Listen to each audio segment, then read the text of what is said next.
Como que as empresas e os empregadores domésticos devem buscar pelo excelente colaborador? Fala primeiro no caso das empresas, depois no caso dos empregadores domésticos, Dos por favor, nessa empregadores ordem. domésticos. Ó, das empresas, tem que definir muito bem a vaga. Então, assim, eles têm que saber o perfil que eles precisam para aquela determinada vaga, porque a forma que ele vai contratar um gerente, que ele vai contratar um profissional chão de fábrica, ou um profissional que ele vai contratar para o administrativo, para o financeiro, cada um vai ter um perfil diferente. A pessoa do financeiro, ela tem que saber números, ela tem que saber fazer um fluxo de caixa. Então, eles precisam ter em mente, com clareza, uma pessoa, o perfil da vaga, né, do profissional que eles estão contratando. Depois, eles precisam ir para salário, eles precisam saber a rotina daquele funcionário, qual vai ser a jornada de trabalho. Ele vai trabalhar dentro da empresa, ele vai ser home office, o que ele vai ser? E isso, assim, as partes básicas, né, de definir uma vaga. Tendo essa vaga bem definida, e assim, é sempre legal também lembrando que por políticas de compliance, você não pode definir, por exemplo, assim, eu quero um profissional católico que vá à missa todos os domingos, eu quero que ele seja, como que fala? Quero branco, não, isso não pode, isso daí é discriminação. Então, é sempre bom ressaltar porque não pode. Não, você vai ter problema com dano moral antes do funcionário estar dentro da sua empresa. Depois disso, eu entendo que precisa destacar a quantidade de experiência que a empresa procura. Porque tem empresa, por exemplo, que gosta de profissional cru.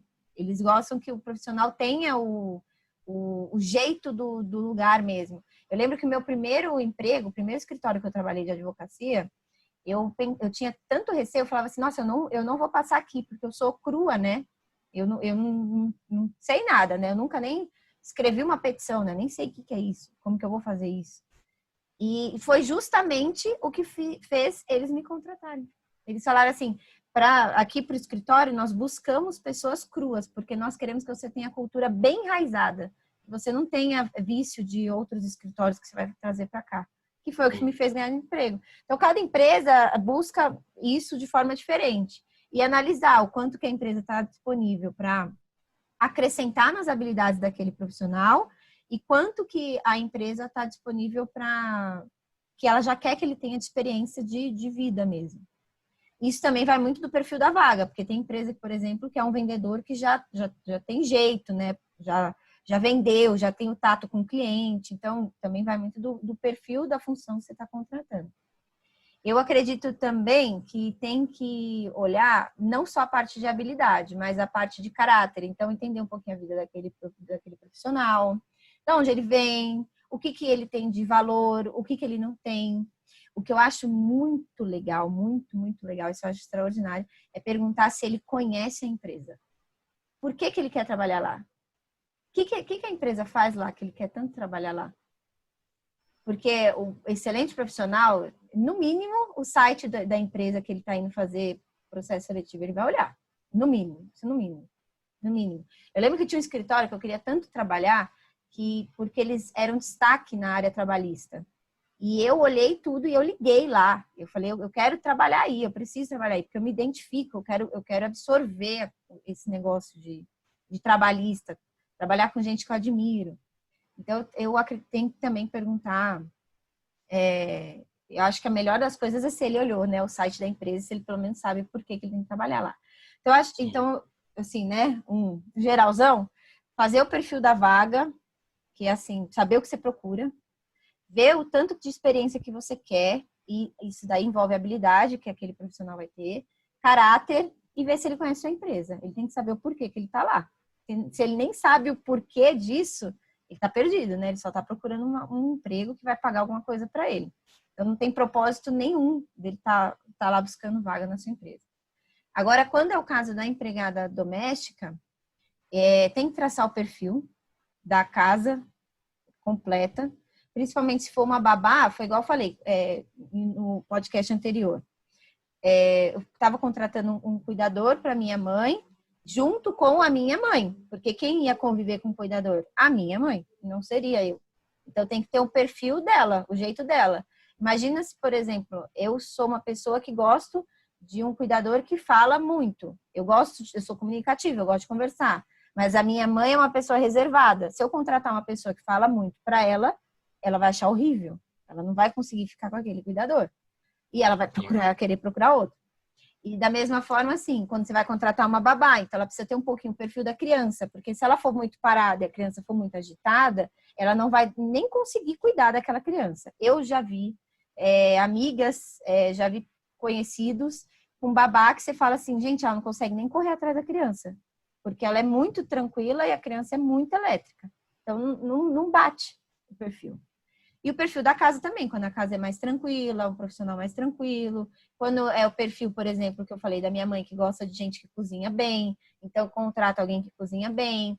Quando é um motorista, ele precisa dirigir bem, não tem como você contratar um motorista que dirige de qualquer jeito. Porque tem gente que, por exemplo, até dorme no carro, e você não sabe nem como o cara está dirigindo, ou a mulher, né? Então, vai muito do que você precisa, combinando com o perfil, mas aí é um perfil mais pessoal, né? Porque é casa, não é um perfil empresa, é um perfil casa, bem pessoal seu, assim. E o que você espera e procura. Da mesma forma, saber salário que você vai dar, rotina que aquele profissional vai ter, horário de entrada e saída. Cada casa tem uma rotina, então, se o seu filho estuda, por exemplo, 7 horas da manhã, você precisa de um profissional que 6 horas, 6h30 esteja disponível para estar na sua casa. Ainda mais quando você fala em babá, em cuidador, às vezes ele precisa ter um perfil que ele consegue fazer hora extra, porque tem profissional que nem consegue fazer hora extra. Então, vai que você atrasa para chegar em casa e o profissional está ali, não consegue ficar lá, né? E o filho vai ficar sozinha. Ou, por exemplo, a minha mãe não conseguia ficar sozinha, ela ia ficar me esperando lá no térreo, no prédio, para eu ficar com ela. Aí envolve toda essa parte de salário, de perfil, envolve também de você saber quais são as expectativas que aquele profissional tem trabalhando dentro da sua casa. Então, o que eu vejo? Quando é empresa, é um bate-papo mais formal, porque nós estamos falando em construir uma carreira. Quando nós estamos falando de casa, é um bate-papo mais informal, porque nós estamos falando de pessoas, diretamente pessoas, que vão ser tanto influenciadas por aquele profissional, quanto também vão estar bem próxima na parte mais íntima que nós temos, que é a nossa casa, né? Isso é algo que eu até lembro, assim, por exemplo, pessoas que têm costume de andar sem roupa em casa. Tem que se habituar ao profissional que está lá dentro, porque isso é até uma forma de assédio, né? Moral. E sexual também, né? De algumas formas dá para interpretar. Então, assim, é bem pessoal, né? Aquilo ali. Eu vejo que é mais assim, quando tá mais corporativo, empresa, e o profissional de casa é pessoal.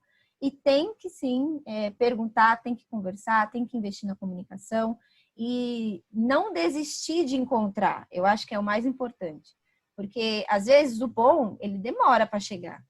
Mas você não pode desistir de encontrar. Se contentar com o mediano, eu acho tão pouco, né? Nós não contentamos com o mediano em nada na nossa vida, né? Por que que na empresa, na nossa casa, nós vamos nos contentar por, talvez, preguiça de continuar procurando?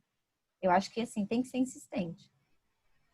E principalmente em casa, né? Em casa é a sua família, é o seu filho que está ali em contato com o mediano. Cara, não tem como. Você sabe,